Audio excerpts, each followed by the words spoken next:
मैं यहाँ आपको आज वो स्टैंड दिखाने के लिए ले आया हूँ जो जिनमें असला सजा कर रखा जाता था स्टोर में, फिर वहाँ से महल में ड्यूटी देने वाले सिपाही, मुहाफ़िज़ या फ़ौजी फिर अपना अपना असला लेकर जाया करते थे ड्यूटी पर, फिर वापसी पे वहाँ जमा कराया करते थे। ये थे वो स्टैंड, ये देखें। अब ये आप अंदाज़ा लगाएं कि ये स्टैंड नवाब सुबह सादिक के दौर के हैं, और नवाब सुबह सादिक साहब को 100 साल से ऊपर हो गया है, लेकिन स्टैंड अगर आज भी इनको पॉलिश करके और रेगमाल जरा सारी ज़बान चाहते रगड़ाई घसाई की वो मारते रंग रोगन कर दिया जाए, या वो जो पॉलिश होती है वो कर दी जाए, तो ये ऐसी बेहतरीन लकड़ी से तामीर किया गया है, बनाया गया है कि आज भी नया का नया है। अब ये देखें, ये जगह जगह ये स्टैंड ठहरे हुए हैं, यानी ये पहले तो ये असला खाने में होंगे, लेकिन फिर जब ये महल को सील किया गया और जायदाद की तकसीम हुई तो फिर ये मुख्तलिफ़ जगहों पर जैसे जैसे वारसों के हिस्से में आए होंगे, तो ये हिस्सा साहिबज़ादा मोहम्मद उस्मान दाऊद अब्बासी और साहिबज़ादा मोहम्मद उमर दाऊद अब्बासी साहब के हिस्से में आया है। तो ये जो स्टैंड हैं यहाँ भी काफ़ी तादाद में मौजूद हैं। ये अब देखें, ये उस दौर का असला, मुझे पहले मैं समझ रहा था कि इस पर शायद कपड़े टांगे जाते होंगे, लेकिन फिर सरदार सदीक खान लिशारी साहब ने मुझे बताया कि नहीं, इस पर बंदूकें जो हैं वो लगाई जाती थी, और फिर वो जो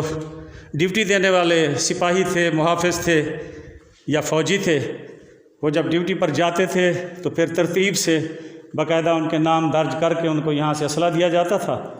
और फिर जब वो वापस आते थे तो फिर यही इन स्टैंडों में खड़ा कर दिया करते थे ये असला। ये देखें, ये भी वही स्टैंड है।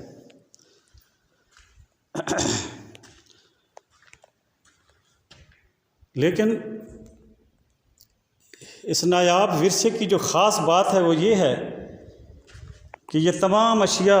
जो 100 साल से ऊपर जिनको हो गया है, अगर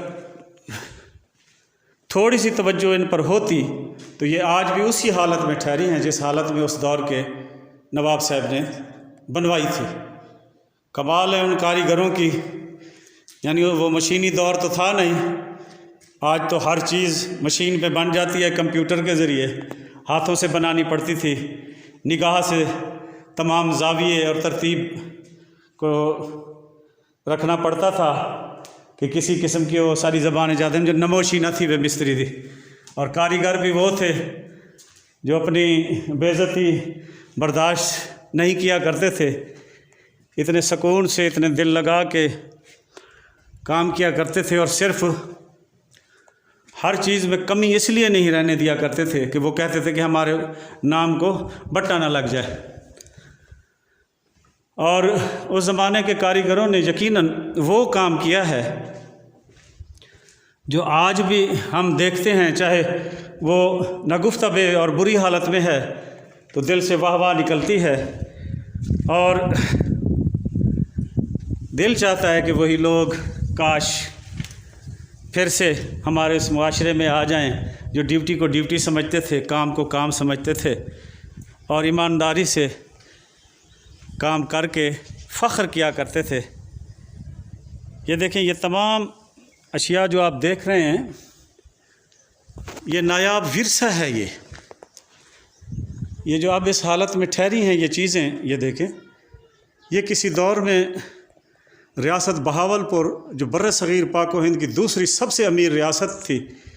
उसके नवाबों के ज़ेर इस्तेमाल में थी ये चीज़ें। ये देखें, ये शायद बर्तन रखने के लिए ही हो, लेकिन इसको बनाने वाले ने क्या कमाल ख़ूबसूरती से बनाया है, ये आप देखें ज़रा। ये देखें, इसकी बनावट, इसकी लकड़ी,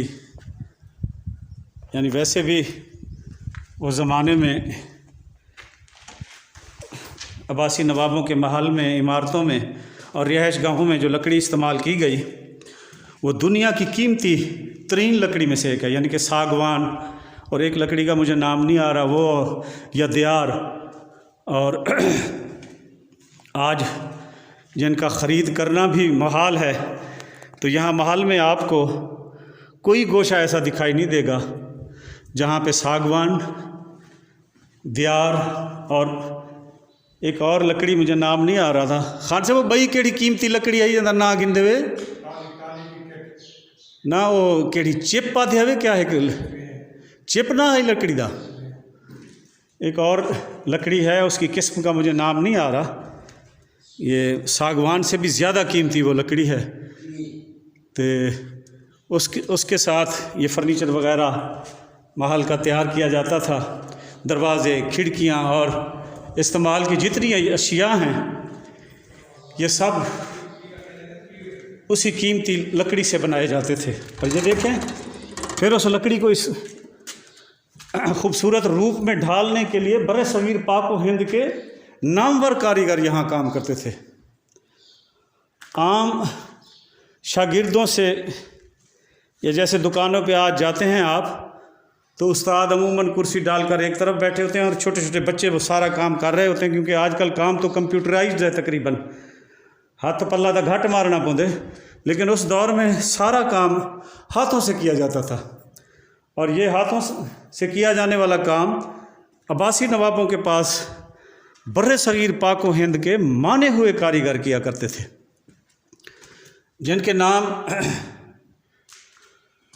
कोई बुज़ुर्ग मिल जाता तो शायद हमें भी मिल जाते, लेकिन जो लोग भी यहाँ काम कर गए हैं उन्होंने यकीनन खलूस के साथ, मोहब्बत के साथ और मेहनत के साथ ऐसा काम किया है कि देखते हैं तो दिल से वाह वाह निकलती है और आंखें तरसती हैं कि काश वो लोग, कोई अल्लाह ऐसा निज़ाम बना देता कि आज फिर वापस आ जाते, क्योंकि इस मुल्क को उन्हीं लोगों की ज़रूरत है जो अपने वसेब से, अपने किरदार से, अपने लोगों से मोहब्बत करते हों, जो सिर्फ़ इसलिए जिएं कि उनके नाम को वट्टा ना लगे। दुनियावी चीज़ों की ज़रूरियात अपनी जगह पर, लेकिन सरमाया तो वही लोग होते हैं तारीख़ का, मुआशरे का, मुल्कों का, ख़ानदानों का, बिरादरियों का, जो अपने नाम पर बट्टा नहीं लगने देते। अल्लाह पाक आपको सलामत रखे। अल्लाह पाक आपको सलामत